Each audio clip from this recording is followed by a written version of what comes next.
Hey guys, I get this question quite often, in one form of another, and it's usually someone that says, "Hey, I'm starting field training. How do I ensure my success?" And that's really a hard one to answer for the individual.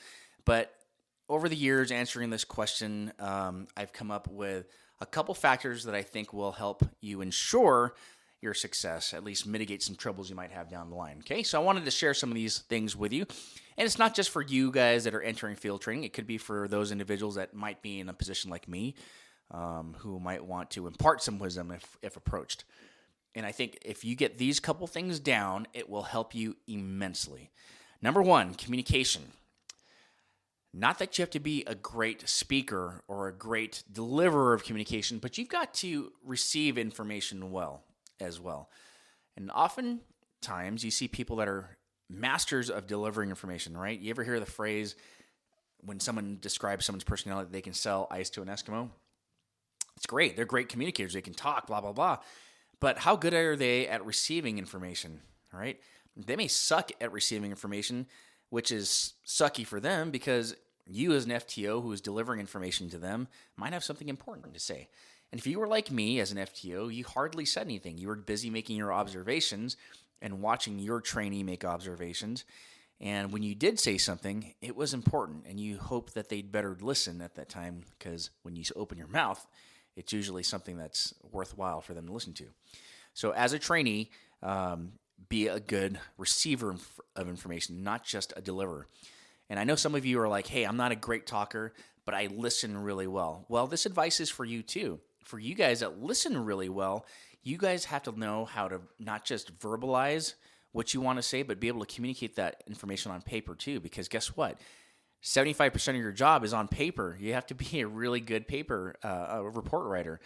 So work on those delivery skills as well. So if I'm your training officer and I'm harping on you, I'm getting on you, I don't care how good of a communicator you are, you're going to have a little bit, you're going to be flustered when trying to get that answer out. But guess what? When you've worked on your delivery skills and you're a strong deliverer, getting that information out is going to be a lot easier than someone that's not. So whatever side of the fence that you stand on in terms of communications, work on that. And if you're one of the lucky ones that's a good deliverer and receiver of information, then hey, that's just half the battle, and you've already overcome that hurdle. As a matter of fact, if I can pull some information from my experience as a professor, my students that have the most success in the course are the ones that are good communicators.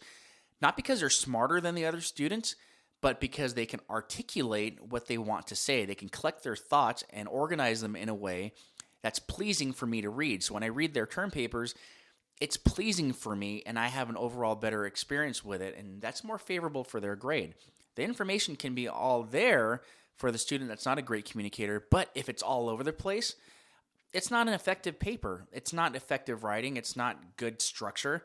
And as far as formatting, they lose points on that, okay? And same thing for you as a police officer.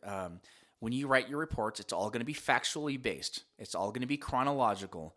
So if you're not used to that type of writing, that's something you need to work on. Work on factual information gathering and factual information delivery. Work on chronological information gathering and work on chronological information delivery. All right, the next thing is be a team player. Inevitably, we see people that come from all walks of life. Some people come from the military, and guess what? They came from a team environment. That doesn't necessarily mean they're a good team player. It just means they came from an environment where they were exposed to a team and know what the expectation is for a team environment. And then you have individuals that come from workforces or work experience where they may have been solo and don't have a lot of interaction with team players. Well, that's fine too. As long as you know you have to not only work well with the community you serve, but the people you do it with as well. You don't want to be that guy that's out there, setting yourself up for failure. And what I mean by that is if you're a trainee and you say, yeah, I got my master's degree, I'm a great report writer, my uncle was a cop, he told me I know jiu-jitsu. Well, guess what? You've just set the bar here, right? You just set the expectation for yourself here, which means you've got to deliver at a high level all the time. Otherwise, if you come here, you just set yourself up for disappointment, right? You set the bar here, but you're delivering here, and you're constantly disappointing people that have this high opinion of you, okay? And also when you're setting yourself up here and you want to achieve this, maintain this level of expectation, you're pulling away from being able to be a team player because now you're pulling the glory for yourself. It's, hey, look at the ped check I just pulled. Look at the traffic I just stopped while en route to back another officer on his call. Well, how? Yeah, you might have more stats. You might be able to say that you have the most arrests, but is your team going to respect you? No. They're going to, as a matter of fact, probably check you on the fact that you're out there for yourself and piling up calls for your other officers in your team.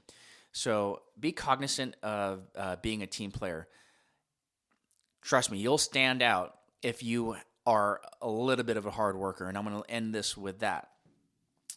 I hope you guys can forgive me in my seminar speaking, but I got this from a seminar. Inevitably, in any organization, I don't care if it's the fire department, police department, military, Disneyland, we go off the 10, 80, 10 scale. What that means is 80, I put that in the middle, I sandwich the 80 between the 10. In any organization, 80% of that workforce, the employees, are going to do an average job. They're going to do what they're told, the minimums. They're going to do whatever it takes to not get fired. They're not going to be your Spitfires, right? And then you have the lower 10, right? The 10, 80, 10. So we're talking about the bottom 10 of the sandwich. The bottom 10 are your slugs, right? They're barely squeaking by. They are doing just enough not to get fired. But they're, maybe they are more of a reactive officer as opposed to a proactive officer. And then you have your top 10, right? Your top 10%. Your top 10% are the people that are more motivated than the 80% in the middle and definitely the 10% at the bottom. They're the ones that are go-getters, but they're also the ones that have been able to find success at staying at that 10%, right? As I mentioned earlier, you set the bar high, you deliver high, people are going to hate you. Well, there are people that set the bar at an attainable level, an acceptable level, and can kind of deliver high at times when opportunity is right and be below that expectation level. It's not going to disappoint anybody because they understand that you are more of a team player than an individual. Well, if you set the bar up here, you're going to set your expectations here, but you're going to deliver here. If you set your bar here, you're going to teeter beyond that. So set the expectations to an acceptable level to a point where occasionally you'll deliver high and occasionally you'll deliver low, but the average will be at an acceptable level. Well, just by the mere fact that you're trying to get above the level that you've set for yourself, the bar that you set for yourself, you will find yourself in the top 10. So from my personal experience, I worked for two municipal agencies in LA County. One of them was a very large agency and one's a medium-sized agency. And at both agencies, I set myself minimum goals, and it was a minimum goal. My goal out the gate, out of briefing, was to get one cite, one arrest, and help one other officer with a report. Now, obviously, an officer covering a different beat, and obviously cover one report in my beat. Now, if you work for a busy city, you'll get that, right? You're going to get that regardless. But there are some days that are slow. So those minimums might just be par for the day, above par for the day. And on those busy days, those minimum goals that you set, you might find yourself exceeding them because you're just busy. By nature, you're going to go to calls that result in arrests. So you'll get an arrest without even making an OBS or hunting. Not to say that you set a quota for yourself, but you set a minimum standard for yourself, a minimum goal that you're out there, a mission to accomplish. If you do that, at least at both the agencies I worked at, it'll ensure you will be above that 80%. And I think that's going to be the same for a lot of you in talking to officers across this country. Just setting a minimum goal for yourself will set you apart from others. And like I said, set them at an attainable level. Don't make them incredible because you want to be the superstar. Trust me, you will stand out by just you being you and being a team player. All right, hope that helps a little bit. There are some personality issues that might occur while you're on training. Can't avoid that. There might be some things that you're not getting because it's hard for you to understand certain things like maps and how to manage time. Those are things I can't help you with. Those are things that you'll have to work individually on with your training officer.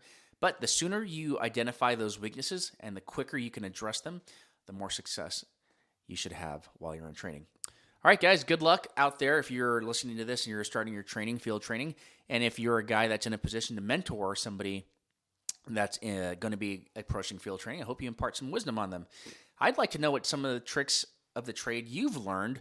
Leave them in the comments, and I may bring them up on another video because I'm a constant learner. I don't think I know it all. I enjoy learning, and I'm just imparting some experiences that I've had. All right, thanks for your time, guys. And again, I look forward to seeing you on the next video.